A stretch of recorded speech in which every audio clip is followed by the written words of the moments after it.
दोस्तों स्वागत है आप सबका इनकम टैक्स के एक और नए वीडियो में।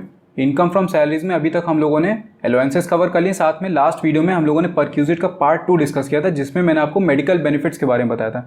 ठीक है, पार्ट 1 की अगर बात करें तो वहाँ पर हम लोगों ने टैक्स फ्री परक्यूजिट पढ़े थे और पार्ट 2 में उसी के अंडर में टैक्स फ्री परक्यूजिट के अंदर में ही मेडिकल बेनिफिट्स की बात करी थी। तो अगर आपने पिछले वीडियोस नहीं देखे तो लिंक सबका मैंने डिस्क्रिप्शन में डाल दिया, जाकर के पिछले वीडियोस देख सकते हैं। क्योंकि देखिए एक सीक्वेंस में हम लोग चल रहे हैं, तो सीक्वेंस में अगर आप सारे वीडियोस देखेंगे तो आपको ये चैप्टर जो है वो काफ़ी अच्छे समझ में आ जाएगा। अगर आप बीच बीच से देखेंगे तो फिर आपको थोड़ी सी दिक्कत हो सकती है, क्योंकि हम लोग एक रिलेट करके पढ़ रहे हैं पिछले वीडियो से। तो इसलिए मैं कह रहा हूँ जो पिछले वीडियोस हैं वो भी आप जाकर के देख लीजिए, उसके बाद फिर आप अगर आएंगे इस वीडियो को देखने तो आपको ज़्यादा अच्छे से ये टॉपिक जो है वो समझ में आएगा। बात करें देखिए अगर इस वीडियो की, तो इसमें हम लोग परक्यूजिट का पार्ट 3 डिस्कस करेंगे, जिसमें टैक्स फ्री परक्यूजिट्स के ही अंदर में हम लोग बात करेंगे लीव ट्रैवल कंसेशन की।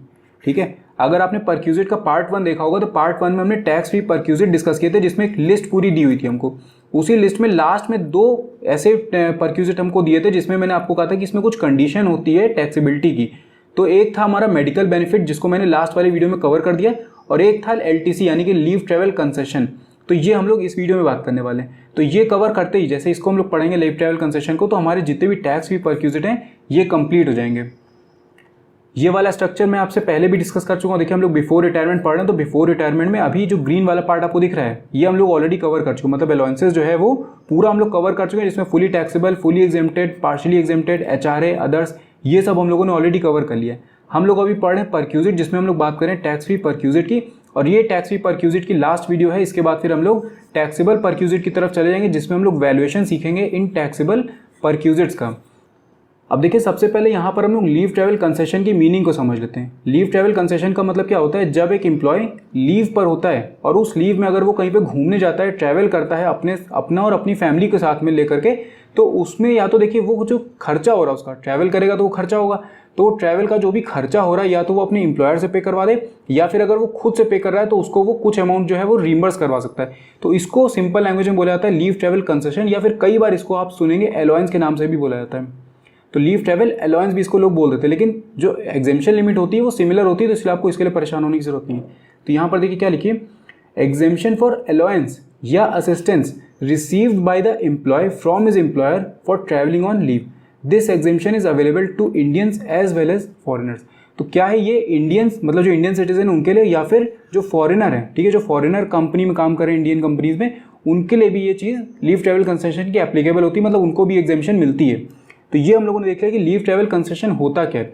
अब यहाँ पर बात करते हैं कि क्या क्या कंडीशन फुलफिल होनी चाहिए इस लीव ट्रैवल कंसेशन को अवेल करने के लिए। सबसे पहली कंडीशन यहाँ पे बोली जा रही है, actual journeys must to claim the exemption. तो ऐसा नहीं कि आपने बिना जर्नी किए ही उसका कंसेशन आपने ले लिया, उसके एग्जेम्पशन आप क्लेम कर रहे हो, तो ये नहीं होगा। आप पहले ट्रैवल करोगे, उसमें आपका खर्चा होगा, उस खर्चे को फिर आप अपने जो रिम्बर्स करवा रहे हो उसका आप एग्जेम्पशन क्लेम करोगे। तो ये पूरा प्रोसेस एक होता है इसमें।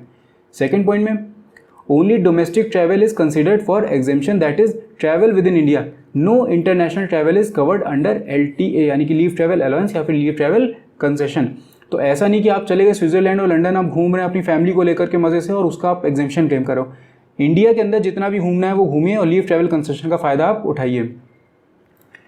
इसके बाद तीसरे पॉइंट में बोल रहे हैं, the exemption for travel is available for the employee alone. ठीक है, एम्प्लॉय और विद हिज फैमिली, मतलब खुद भी वो अकेले भी ट्रैवल कर सकता है या फिर अपनी फैमिली के साथ भी ट्रैवल कर सकता है। लेकिन such an exemption is not available for more than 2 children of an employee born after 1 October 1998। मतलब 1 अक्टूबर 1998 के बाद में अगर उसके बच्चे पैदा हुए हैं, ठीक है, अगर 2 बच्चों से ज़्यादा वो क्लेम नहीं कर सकता। मान लीजिए 1 अक्टूबर 1998 के बाद में उसके 3 बच्चे हुए हैं, ठीक है, 3 बच्चे उसके बर्थ लिए, तो यहाँ पर सिर्फ 2 ही बच्चों का जो एग्जेम्पशन है वो क्लेम कर पाएगा। तो यहाँ पर आपसे यही बोला जा रहा है, further such an exemption is not available for more than 2 children, मतलब मैक्सिमम 2 बच्चों के लिए मिलेगा अगर वो बच्चे 1 अक्टूबर 1998 के बाद में पैदा हुए हैं। लेकिन इसी के बाद देखें, children born before 1 October 1998 do not have any restriction.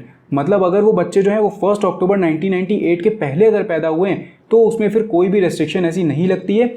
और इसी के साथ में एक और केस है जहां पर रेस्ट्रिक्शन नहीं लगेगी, वो है multiple births on second occasion after having 1 child is also not affected by this restriction.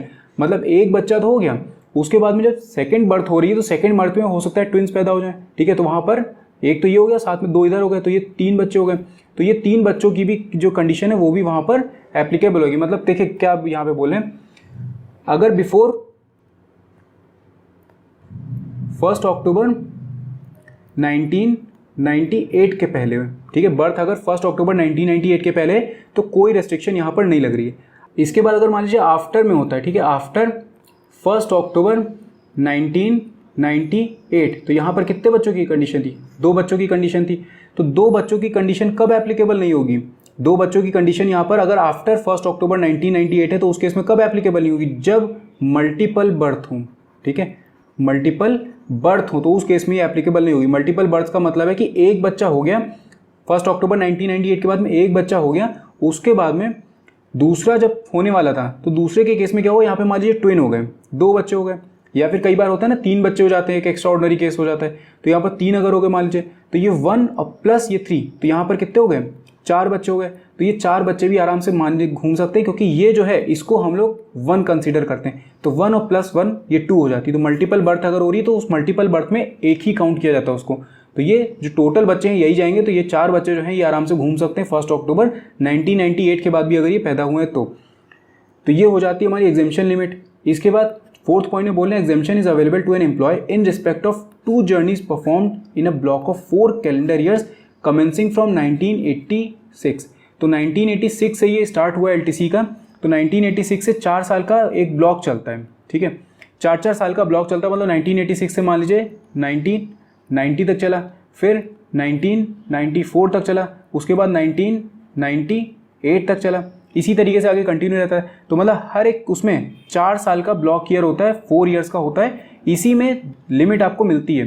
तो यहाँ पे क्या बोले, exemption is available to an employee in respect of 2 journeys. मतलब 4 साल का जो एक ब्लॉक ईयर होता है, 4 साल का जो एक ब्लॉक ईयर होता है उसमें 2 जर्नीज उसको मिलती हैं एलटीसी के थ्रू।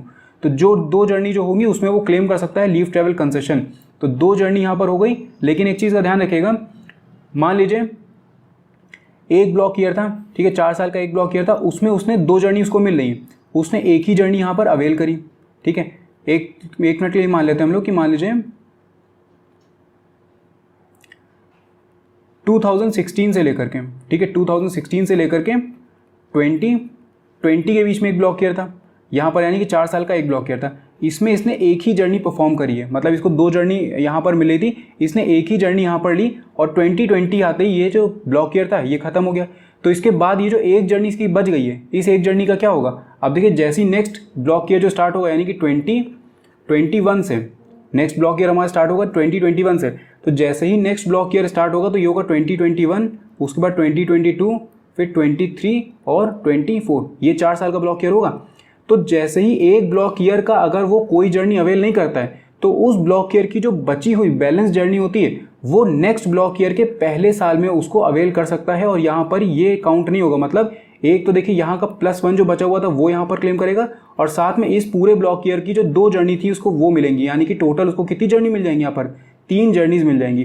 तो यहाँ पर ये है कि अगर मान लीजिए वो 4 साल के ब्लॉक ईयर में कोई जर्नी अपनी अवेल नहीं करता है तो वो उसकी कैरी फॉरवर्ड हो जाती है, लेकिन वो कैरी फॉरवर्ड सिर्फ नेक्स्ट ब्लॉक ईयर के फर्स्ट ईयर में ही काउंट होंगी, नेक्स्ट ब्लॉक ईयर के सिर्फ फर्स्ट ईयर तक ही अवेलेबल होंगी, उसके बाद वो फिर लैप्स हो जाती है। तो ये चीज़ का आपको ध्यान रखना है। ये होता है एलटीसी हमारा, जिसमें हम लोगों ने कंडीशन देख ली।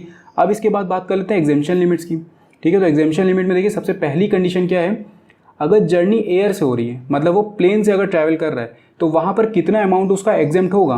तो यहाँ पर बोले amount of air economy fare of a national carrier by the shortest route और the actual amount spent whichever is less. देखिए एग्जेम्पशन लिमिट का मतलब ये है कि मान लीजिए वो अगर ट्रैवल कर रहा है तो उस ट्रैवल करने में उसका 1 लाख रुपए का खर्चा हुआ, ठीक है, 1 लाख रुपए का उसका खर्चा हुआ। अब ये 1 लाख रुपए वो अपने एम्प्लॉयर से भी पे करा सकता है या फिर वो खुद भी पे कर सकता है और बाद में रिम्बर्स करवा देगा। तो 1 लाख रुपए जो उसके खर्चा हुए, क्या ये पूरा का पूरा इसका रिम्बर्समेंट ले सकता है? अब वो यहाँ पर देखिए क्या बोले हैं, एयर इकोनॉमी क्लास का। अब वो 1 लाख रुपए चला गया फर्स्ट क्लास से, तो फर्स्ट क्लास से गया है और उसका एग्जेम्पशन क्लेम करे, तो ये कौन सी बात होती है? तो यहाँ पर गवर्नमेंट ने फिक्स कर रखा है कि अगर आप एयर से ट्रैवल कर रहे हो तो वहाँ पर एयर इकोनॉमी का जो क्लास मतलब वो फेयर होगा, एयर इकोनॉमी का फेयर मान लीजिए 20,000 रुपये था, तो ये 20,000 रुपये उसका एग्जेम्प्ट होगा और 80,000 रुपये पे उसको टैक्स यहाँ पर देना पड़ेगा, ठीक है। जो 20,000 रुपये है एयर इकोनॉमी का वो उसका एग्जेम्प्ट हो जाएगा और बचा हुआ 80,000 रुपये जो है इस पर उसको टैक्स यहाँ पर देना पड़ेगा। दूसरा पॉइंट यहाँ पे देखिए क्या बोले, शॉर्टेस्ट रूट। शॉर्टेस्ट रूट का मतलब ये है कि मान लीजिए आपको दिल्ली से चेन्नई जाना है, तो दिल्ली से चेन्नई जाना है तो दिल्ली से चेन्नई की मान लीजिए एक डायरेक्ट फ्लाइट भी है, एक तो ये हो गई। या फिर आप मान लीजिए आपको थोड़ा और ज़्यादा आपका वो मन चल रहा है घूमने के लिए, तो आप इधर उधर पूरे इंडिया में घूमते घूमते करके गए हैं, यहाँ चेन्नई पहुँचे। तो ये नहीं है कि आप आराम से इधर उधर दूसरे सिटीज़ और दूसरे स्टेट कवर करते हो तब आप चेन्नई पहुँचे और आप कहें कि अब ये फेयर इकोनॉमी क्लास का मेरा एयर इकोनॉमी क्लास का जो है फेयर वो आप काउंट करें, तो ये नहीं होगा। शॉर्टेस्ट रूट यहाँ पर देखिए डायरेक्ट अगर शॉर्टेस्ट रूट मिल रहा है तो उसी शॉर्टेस्ट रूट का जो एयर इकोनॉमी क्लास का वो होगा कॉस्ट वही यहाँ पर काउंट होगा। ये नहीं कि आप घूमते फिरते इधर उधर आराम से घूमते हुए गए और फिर आप उसका पूरे के पूरे का क्लेम करें। तो 3 पॉइंट हम लोगों ने देख लिया। अगर जर्नी बाई एयर होती है तो एयर इकोनॉमी फेयर का जो शॉर्टेस्ट रूट का टिकट का कॉस्ट होगी वो, या फिर जो एक्चुअल अमाउंट स्पेंड किया, इन दोनों में से जो भी लीस्ट होगा वही एग्जेम्प्ट हो जाएगा। इसके बाद अगर सेकंड पॉइंट की बात करें तो देखिए सेकंड पॉइंट में क्या बोले, place of origin of journey, मतलब जहां से वो जर्नी को स्टार्ट कर रहा है, एंड डेस्टिनेशन जहां पर उसको पहुंचना है, आर कनेक्टेड बाय रेल, तो रेलवे से वो कनेक्टेड है, and the journey is perform by any other mode of transport other than bye air. अगर रेलवे से कनेक्टेड है, मतलब जो उसका जर्नी है वो अगर रेलवे से कनेक्टेड है, जहाँ से स्टार्ट कर रहा है और जहाँ पर उसको पहुँचना है, तो फिर उस केस में एग्जेम्पशन लिमिट क्या होगी। तो यहाँ पर ट्रैवल जो वो कर रहा है, देखिए या तो वो ट्रैवल रेल से कर सकता है या फिर किसी और मोड ऑफ ट्रांसपोर्ट से कर सकता है, मतलब बस से भी कर सकता है, ट्रक से भी कर सकता है, बाइक से भी कर सकता है, किसी से भी करे, लेकिन एयर से नहीं होना चाहिए। जहाँ पर भी अगर रेलवे से कनेक्टेड है ट्रैक, ठीक है, तो वहाँ पर वो किसी और ट्रांसपोर्ट से चले, लेकिन एयर से अगर ना चले, तो उस केस में एग्जेम्पशन लिमिट क्या हो जाएगी उसकी, amount of air conditioned first class rail fare by the shortest route और the amount actually spend whichever is less. ठीक है, तो अगर जो जर्नी है वो जो उसका वो है रास्ता है वो अगर रेलवे से कनेक्टेड है, तो उस केस में क्या होगा कि amount of air condition first class rail fair जो है वो बाय द शॉर्टेस्ट रूट या फिर एक्चुअल अमाउंट स्पेंड, जो भी इन दोनों में से लीस्ट होगा वो हमारा एग्जेम्प्ट हो जाएगा। इसके बाद लास्ट पॉइंट में क्या बोले, place of origin of journey and destination और part thereof are not connected by rail. एक तो था कनेक्टेड है, दूसरा connected or not connected by rail and the journey is perform between such places where. अब देखिए यहाँ पर दो कंडीशन है, जहाँ पर जो रेलवे से अगर कनेक्टेड नहीं है, मतलब ओरिजिन जहाँ से वो स्टार्ट कर रहा है जर्नी को, जो डेस्टिनेशन है वो अगर रेलवे से कनेक्टेड नहीं है, तो उस केस में क्या होगा, अगर इन दोनों प्लेसेस के बीच में, मतलब ओरिजिन और डेस्टिनेशन के बीच में अगर कोई recognised public transport system exist कर रहा है, मतलब मान लीजिए वहाँ पर बस की सेवा चल रही है, तो उस केस में क्या होगा, फर्स्ट क्लास और डीलक्स क्लास फेयर, ठीक है, जो बस है उसका फर्स्ट क्लास या फिर deluxe class fare on such transport by the shortest route और the amount actually spend whichever is less. इसके बाद अगर मान लीजिए कोई रिकॉग्नाइज्ड पब्लिक ट्रांसपोर्ट नहीं है, वहाँ पे रिकॉग्नाइज्ड पब्लिक ट्रांसपोर्ट वहाँ पर नहीं है, where no recognised public transport system exist, तो उस केस में क्या होगा, amount equivalent to the air condition first class rail fare as if the journey is perform by rail by the shortest route और the amount actually spend whichever is less. तो एक तो देखिए हो गया रिकॉग्नाइज्ड पब्लिक ट्रांसपोर्ट जहाँ पर exist कर रहा था, तो उसमें बस का जो फेयर टिकट होगा फर्स्ट क्लास और डीलक्स क्लास का वो, या फिर अमाउंट एक्चुअली स्पेंड, इन दोनों में से जो भी लिस्ट हो जाएगा। अगर मान लीजिए कोई बस की सेवा वहाँ नहीं चलती, कोई भी पब्लिक ट्रांसपोर्ट की सेवा वहाँ पे सुविधा नहीं है, तो उस केस में क्या हो जाएगा, जो अमाउंट इक्विवेलेंट है, मतलब एक्चुअल अमाउंट स्पेंडिंग हुआ उसका, लेकिन अगर वो मान लीजिए रेल फेयर, उसे रेलवे से अगर वो ट्रैवल करता, ट्रेन से अगर वो ट्रैवल करता, तो उसमें उसका जो एयर कंडीशन फर्स्ट क्लास का टिकट लगता, जितनी कॉस्ट आती वो, या फिर जो अमाउंट उसने एक्चुअल में स्पेंड किया वो। तो 3 कंडीशन हम लोगों ने यहाँ पर देखी। एक तो हो गई जर्नी बाय एयर, अगर एयर से वो ट्रैवल कर रहा है तो air economy fare of the national carrier. उसके बाद अगर मान लीजिए ओरिजिन ऑफ जर्नी और डेस्टिनेशन अगर कनेक्टेड है रेलवे से, तो उस केस में क्या होगा, air condition first class rail fare. और अगर प्लेस ऑफ जर्नी और डेस्टिनेशन जो है वो अगर कनेक्टेड नहीं है रेलवे से, तो उस केस में 2 कंडीशन आपको देखनी पड़ेगी, एक तो रिकॉग्नाइज्ड पब्लिक ट्रांसपोर्ट एग्जिस्ट कर रहा है और एक में नहीं कर रहा है। अगर करता है तो बस का जो फर्स्ट क्लास टिकट और डीलक्स क्लास फेयर जो होगा वो, या फिर एक्चुअल अमाउंट स्पेंड, इन दोनों में से जो भी लिस्ट हो जाएगा। अगर मान लीजिए पब्लिक ट्रांसपोर्ट एग्जिस्ट नहीं करता, तो उस केस में एक ऐसा अमाउंट हम लोग लेंगे जो कि इक्विवेलेंट होगा किसके, फर्स्ट क्लास रेल फेयर के बराबर होगा। मतलब हम लोग ये अज्यूम कर लेंगे कि जो जर्नी है वो हमने किससे परफॉर्म करी है, रेलवे से परफॉर्म करी है, तो उसमें जो उसका एयर कंडीशन फर्स्ट क्लास का टिकट का पैसा होगा वो एग्जेम्प्ट हो जाएगा, या फिर एक्चुअल अमाउंट स्पेंड। तो ये हम लोगों ने देख लिया कि क्या कंडीशन, या मतलब एक तो कंडीशन देख लिया हम लोगों ने इसकी एलटीसी की, और एक हम लोगों ने ये देख लिया कि एग्जेम्पशन यहाँ पर कितना मिलता है एलटीसी का। बस इससे ज़्यादा आपको डिटेल में नहीं जाने की जरूरत है इसमें। कंडीशन कभी आपको मान लीजिए क्वेश्चन छोटा मोटा दे देते हैं आपको उसमें फुल फ्लेजेड क्वेश्चन में, तो फिर आप इसको अटेम्प्ट कर लीजिएगा, नहीं तो इतना ज़्यादा इसमें आपको घुसने की जरूरत नहीं है एलटीसी वाले पार्ट में। कोई भी आपको डाउट हो इस वीडियो से रिलेटेड आप कमेंट करके मुझसे पूछ सकते हैं। बाकी अगर वीडियो पसंद आए तो लाइक करना मत भूलिएगा और साथ में चैनल को सब्सक्राइब जरूर कर दीजिएगा। मैं मिलता हूँ फिर आपसे नेक्स्ट वीडियो में। Thank you.